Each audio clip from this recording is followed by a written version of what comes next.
Hey champs, welcome back to our channel. So in today's video, we are going to talk about what tinkering is. Have you ever wondered what tinkering is and why is it even important? So stick to the video and we are going to talk about it. Let's start the video.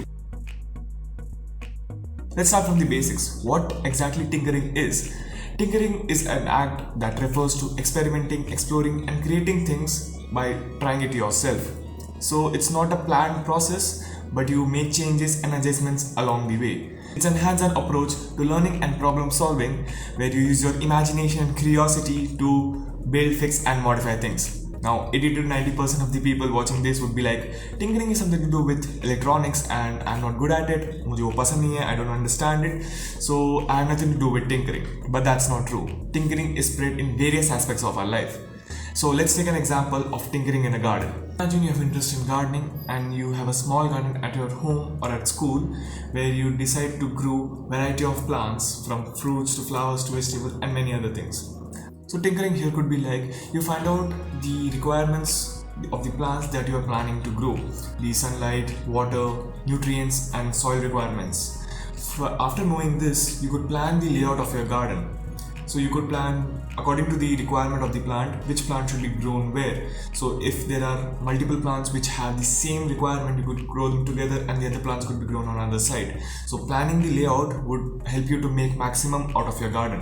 Also you could figure out the new watering techniques that you could use for your garden to water it efficiently and more effectively, and you could also plan watering techniques which uses less amount of water. You could also work out new ideas for planting in your garden, let's say rather than not only growing them horizontally but stacking them vertically to maximize the space.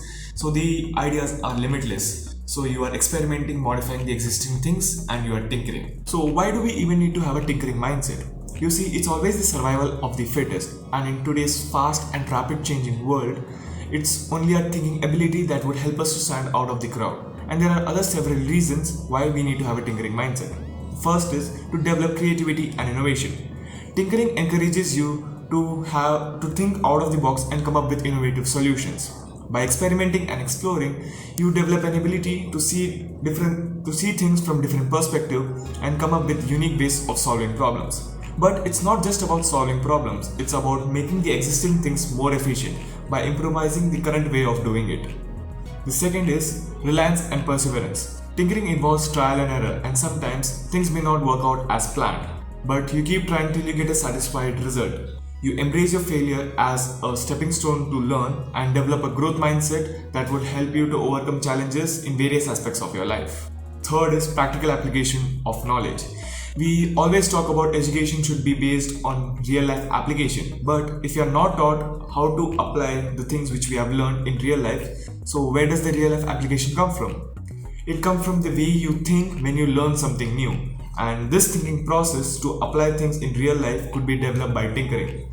By tinkering, you would be able to you will try to apply things which you have learned in real life, or at least think how what you have learned in your school could be applied in real life. Now let's take a look at some of the activities that could help you to develop a tinkering mindset. First is building and engineering. Constructing structures with different materials, creating and designing simple machines or building prototypes. You could for example, you could design a drone that could be assembled just by plugging in its parts as we do in Lego. So this would make the assembling of drone very easy. Or else you could use some electronics, sensors and actuators to build something of your own need to start with. Second is arts and crafts. Experimenting with various art techniques or exploring different mediums like painting, sculpturing and collage. You could use these mediums to make your studies from boring to interesting, or make some new decorative items that you could even think of selling. Third, science experiments. Instead of just reading experiments, doing it might help you understand the principles better. These things could be boring at times, but you could think of making these experiments more interesting, and that could be a part of tinkering. Fourth, problem-solving challenges. Engaging in puzzles, riddles and brain teasers that requires creative thinking, logical reasoning and problem-solving skills. Tinkering is a powerful way to learn, explore and create. It's not only limited to electronics, but it's spread in various areas of our life. By embracing tinkering mindset, you could develop creativity, reliance and practical skills that are crucial now and also in the future. So go ahead and let your inner tinkerer shine. I hope you liked the video on tinkering and its importance. Thanks for watching the video and I will see you in the next one.